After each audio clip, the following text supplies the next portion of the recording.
possível que você tenha alguma noção do que se passa na Venezuela. Você provavelmente acredita que por lá existe um poder autocrático, onde o ditador impõe suas determinações por meio de militares ou da justiça devidamente aparelhada. Mas não é bem assim. E o que você vai ver agora mudará sua forma de enxergar as coisas. E se você assistir até o fim, provavelmente perceberá que um sistema muito semelhante começa a se instalar no Brasil. Na Venezuela, alguns grupos operam como proprietários de suas áreas. São os coletivos. A primeira função do coletivo é defender a Revolução Bolivariana, e para isso eles dispõem de todo tipo de armamento e equipamento necessário para atacar qualquer um que se opõe ao modelo, ou seja, para atacar os reacionários. Esses grupos impõem uma espécie de disciplina dentro de seus territórios. Eles têm um código de honra próprio.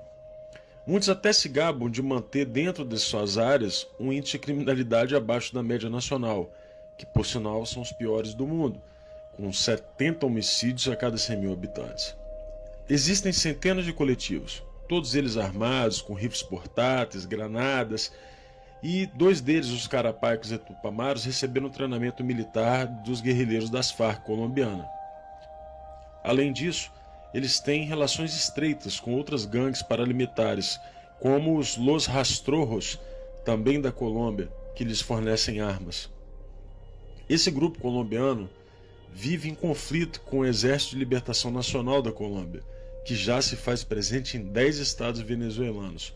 O conflito entre essas organizações é uma constante, a disputa por territórios, muito parecido com o que acontece no Brasil.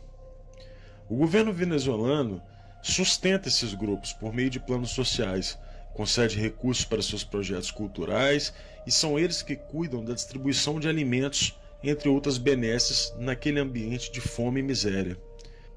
Enquanto mantém a sua fachada social, esses grupos atuam no tráfico de drogas, roubos de automóveis e outras ações características do crime organizado. Quem começou tudo isso foi Hugo Chávez, que financiou e permitiu que esses grupos crescessem nos bairros pobres do país.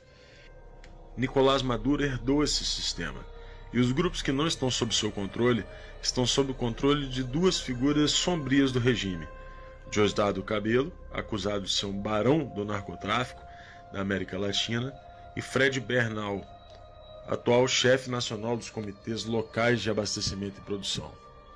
Desde 2014, esses grupos mantêm uma função de reprimir as mobilizações lado a lado com a polícia militar do chavismo. O número de assassinatos praticados por esses grupos é incalculável. Em entrevista ao New York Times, o criminologista Fermín Marmol Garcia disse que, se a revolução perder a presidência amanhã, os coletivos se tornarão imediatamente uma guerrilha urbana, ou seja, não tem retorno.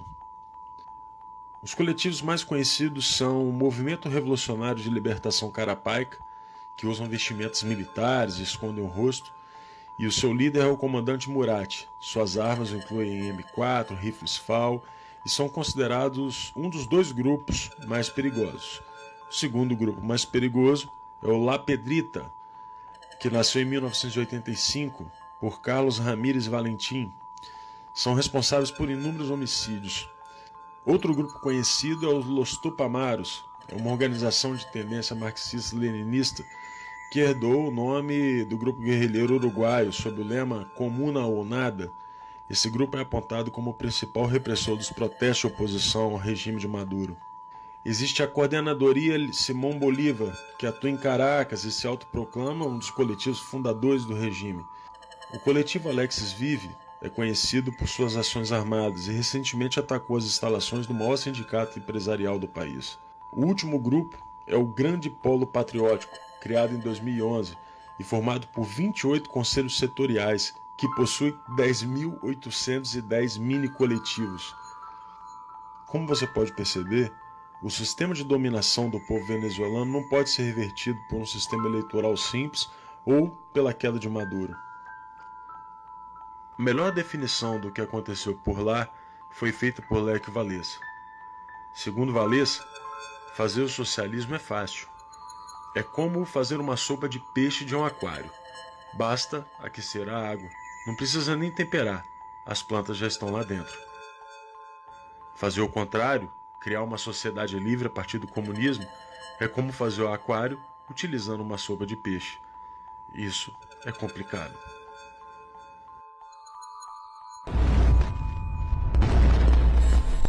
E venha, isso é com isso que eu vou terminar, venha Bolsonaro, venha que nós vamos organizar a rapaziada da periferia e nós vamos ver quem é que vai resolver essa parada.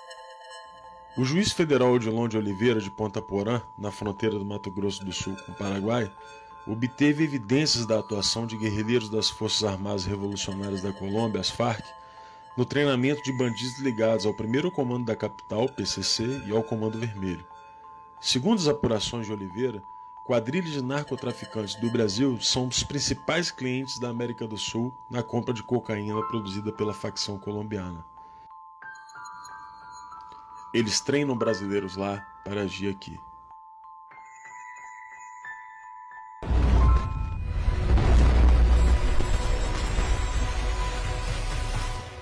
A revolução do lumpenproletariado já está em andamento no Brasil. O lumpenproletariado, esse produto passivo da putrefação das camadas mais baixas da velha sociedade, pode, às vezes, ser arrastado ao movimento por uma revolução proletária. Todavia, suas condições de vida o predispõem a vender-se à reação. Karl Marx.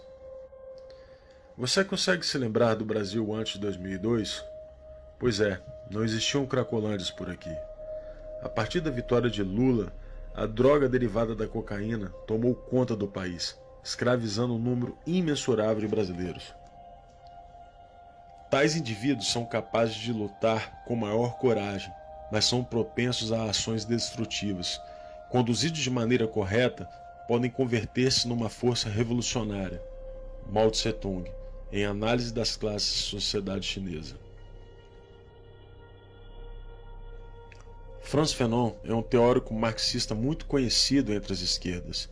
Seguidor do maoísmo, é proponente de uma revolução mundial, razão pela qual ações muito semelhantes acontecem em todos os lugares onde o comunismo possui seus tentáculos.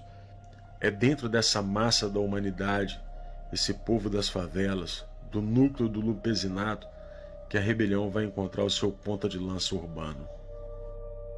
Venha Bolsonaro, venha que nós vamos organizar a rapaziada da periferia e nós vamos ver quem é que vai resolver essa parada. Este lumpenproletariado é como uma horda de ratos. Você pode chutá-los e jogar pedras neles, mas, apesar de seus esforços, vão continuar roendo as raízes da árvore. O lumpenproletariado, uma vez que é constituído, traz todas as suas forças para pôr em risco a segurança da cidade. E é o sinal da decadência irrevogável, a gangrena sempre presente do coração do sistema colonial. Aqui no Brasil, a gente reagiu. Fomos às ruas e exigiu o fim de um governo que estava corroendo a nossa sociedade por dentro. E conseguimos uma vitória singela, mesmo que os revolucionários tivessem tentado impedir de todas as formas. Acontece que a revolução lumpenproletariada estava em andamento por aqui, e não será fácil reconstruir um aquário a partir de uma sopa de peixe deixada pelo petismo.